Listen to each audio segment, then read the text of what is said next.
Hey guys, welcome to Pages with Sidra. Today we're diving into chapter 534 of I Have 90 Billion Licking Gold Coins. If you haven't watched the previous chapters yet, make sure to check them out on my channel. Now, without any delay, let's jump right in. In the last chapter, shocking news broke out. Nia Wenkuzi's true identity is not that of a high-achieving student from a prestigious university, but rather, an international assassin. And not just any assassin. She's allegedly linked to the recent terrorist attack in Yanjing. The claim wasn't baseless either. A mysterious source didn't just spread rumors, they provided solid proof. As soon as the news hit the internet, chaos erupted. No one could believe that the actress who had won over 30 million fans through a variety show was actually a trained killer in disguise. How could something this insane be real? Within half an hour of the news breaking, Nia Wenkuzi received a call from Qian Yuan. She met him on the rooftop. There, Qian Yuan sat calmly on a luxurious sofa chair, sunbathing as if nothing had happened. He spoke first. You've seen the news. Yes, Teacher Qian. I know everything. But what shocked her the most was not just the online exposure. 2 hours before the news broke publicly, her identity had already been leaked on the dark web. For someone in her profession, keeping their identity hidden was a matter of survival. Now that she had been exposed, she knew exactly what was coming next. All the powerful enemies she had once targeted would now be coming after her. A killer who loses their secrecy is as good as dead. With her name out in the open, she was no longer feared. She had become a walking target. No escape, except one.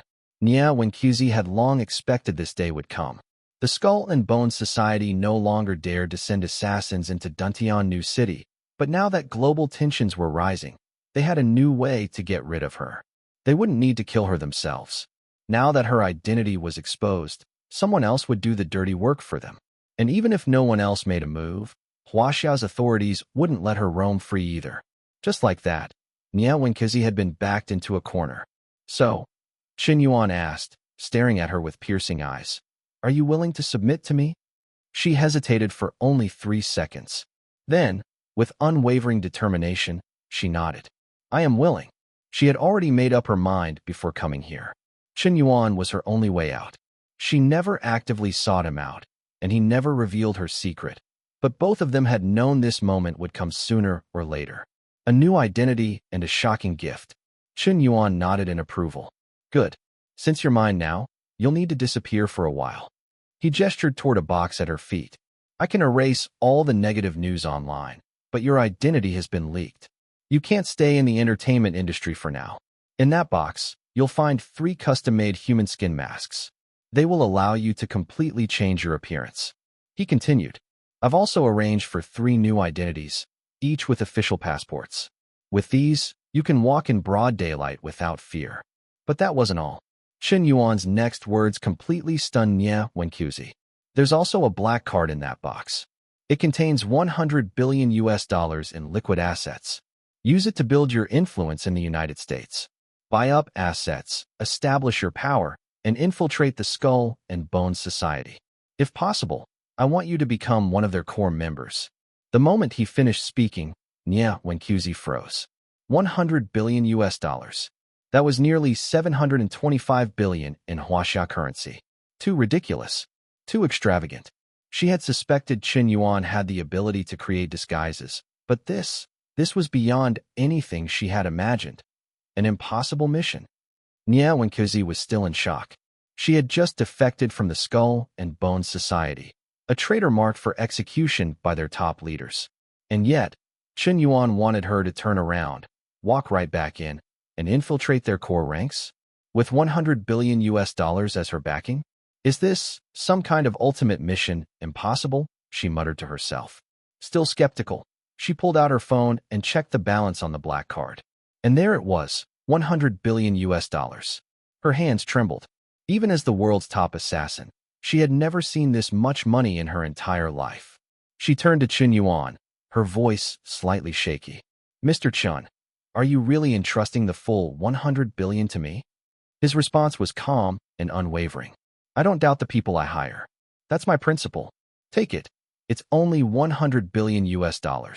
It doesn't matter to me. Only $100 billion? Nia Wenkuzi was speechless.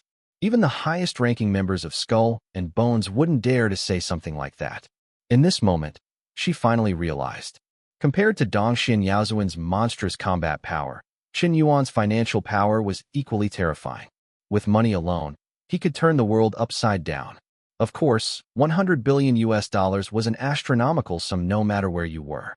But Qin Yuan's unwavering confidence, his decisiveness, his sheer audacity, it was something few people in this world possessed. She took a deep breath and lowered her head slightly. Thank you, Mr. Qin, for your trust. I won't disappoint you. Her eyes burned with determination. One day, I will bring the entire Skull and Bones society to its knees at your feet. Nia Wenqzi, favorability plus 10. Nia Wenqzi, favorability plus 10. Current favorability, 85. Qin Yuan smirked. Of course, he didn't truly expect her to become a Skull and Bones leader. But if he just gave her this much money without a mission, she'd probably think he was crazy. So, he simply gave her an excuse to spend it. And honestly, he had a feeling she'd make a perfect spy. Nia Wenqzi's departure. Before long, Nia Wenqzi had changed her appearance using one of the human skin masks from the box. With her new identity, she walked out of Qin Yuan's villa and headed straight to the airport. Chaos in the entertainment industry. Back at the program's filming site, the entire crew was in a frenzy. The shocking revelation about Nia Wenqzi's identity had spread like wildfire. Luo Qianwen stood frozen in disbelief. Sister Chiozi is really an international assassin? Another contestant, still in shock, replied. It's already been confirmed. I heard she entered the competition just to get close to Mr. Tobacco and assassinate him. The police have already launched an investigation. The evidence is overwhelming. There's no way she can escape. Panic spread across the room. If this is true, then her movie Above the Autumn Moon might get pulled from theaters. The entire program might even get suspended. We've all been dragged down because of her. But Luo Qianwen refused to believe it. No. Sister Chiozi isn't that kind of person. She must have been framed. I need to find her. She frantically pulled out her phone and dialed Nia Wenqzi's number. But the line was disconnected. Her phone card had been canceled. Nia Wenqzi had completely vanished. At the same time, a shocking piece of international news made headlines. Because of the soaring success of Pangu mobile phones, global markets were shaken. Under U.S. leadership, several Western countries announced economic sanctions against Pangu. All the top chip manufacturers had decided to cut off supply to Pangu mobile phones. As soon as the news broke, the entire nation erupted in fury. Countless Chinese netizens were outraged. Outrage over the sanctions. As soon as the news of the Pangu mobile phone sanctions broke, the internet exploded with rage. One netizen vented his frustration. This is ridiculous. When Sanqing mobile phones invaded the Chinese market, did we ever sanction them? Didn't we compete fairly? But now that our mobile phone technology has finally surpassed them, they suddenly want to strangle us. They claim this isn't a malicious sanction? Then what does a malicious sanction even look like? Another user sighed. Man, I feel bad for Mr. Yin. Pangu Mobile struggled for years to gain recognition. Now that they're finally gaining traction, the West is crushing them on purpose. Some users pointed out the real issue. The root cause is that we still don't control photolithography technology. If we don't master it, we'll always be at their mercy. This isn't the first time we've been suppressed. Others called for action. Damn it, let's boycott Apple phones. But some were skeptical. Boycotting won't work. There are too many Apple fans here. Even I'm using one. I do want to support Pangu, but I can't afford to switch phones right now. Maybe in a year or two, when my current one wears out, I'll consider it. The internet was filled with debate. But despite all the anger, there was nothing anyone could do. A crisis for CY Technology. 7 p.m. At CY Technology headquarters, Jun, the company's head executive, anxiously dialed Qin Yuan. As soon as the call connected, "Boss, something's wrong." Qin Yuan remained calm. "I already know about the sanctions." But Jun's tone grew even more serious. "Boss, it's worse than that. Aside from the chip sanctions, I just received news. More than 30 foreign companies have collectively placed an order for 200 million Pangu mobile phones." Qin Yuan's eyebrows twitched. 200 million phones. Yes, they signed contracts with our company, and the wholesale price per phone is $1,500.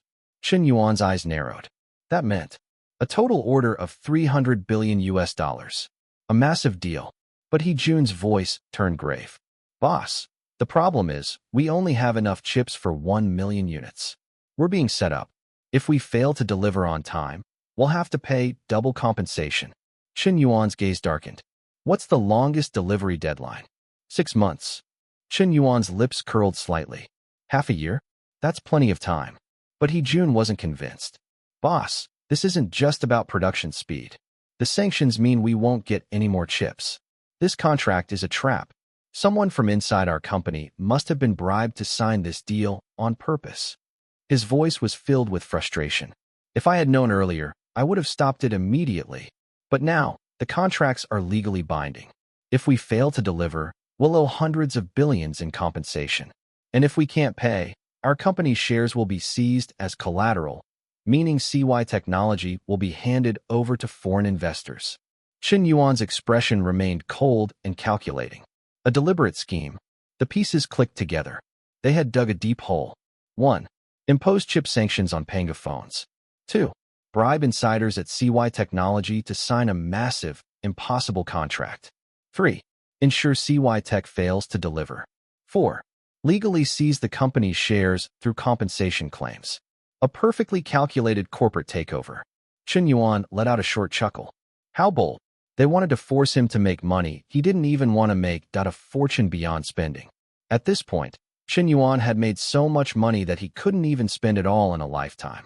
And yet, the more he spent, the more money he made, as if his wealth had the ability to reproduce endlessly. But now, a bigger move was about to unfold. Qin Yuan turned to Jun and spoke in a low, serious tone. Dr. He, what I'm about to tell you is a classified secret. You must keep this under wraps. However, to the outside world, you need to continue pretending to be clueless. Do you understand?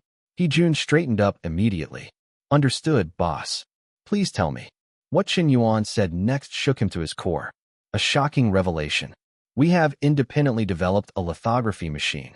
Not just any lithography machine, but the most advanced in the world. Chip production will begin soon. On top of that, we've already stockpiled a massive amount of chip materials in advance. CY Technology is fully capable of supplying Panga Mobile with as many chips as needed. So, we will be taking the order for 200 million mobile phones. The moment those words left Qin Yuan's mouth, Jun froze. For a full 10 seconds, he was completely speechless. This was unbelievable. When had the company even broken through the technological barrier of lithography machines? This kind of innovation should take decades of research and billions in funding to develop. Yet here was Qin Yuan, casually dropping the news as if it were nothing. Jun swallowed hard. Boss, this is unreal. If this is true, then $1 billion opportunity. If what Qin Yuan said was real, then this was more than just winning a trade war. It meant that Panga Mobile could actually fulfill the 200 million phone order. And the profits? Astronomical. Even with the old supply chain, each phone made at least $700 in profit. But with self-developed chips, the cost would drop dramatically. Each phone could now earn at least $1,000 in pure profit. 200 million phones times $1,000 equals $200 billion. That was 1.45 trillion yuan, without even needing a single retail sale. Just by completing this one contract, Panga Mobile would instantly rise to the level of an international tech giant. It would be among the top 500 companies in the world. Qin Yuan's ultimate strategy. Jun's mind raced. Qin Yuan had foreseen everything. He had predicted the sanctions. He had prepared the solution in advance. And now, he was about to turn the tables on everyone. This wasn't just a business move. This was a declaration of dominance. And that's it for today's recap. If you enjoyed this breakdown, don't forget to like, comment, and subscribe to stay updated with the latest manga, manhwa, and manhwa recaps. What do you think about Qin Yuan's master plan? Drop your thoughts in the comments. I'd love to hear them. See you in the next one. Until then, keep turning the pages.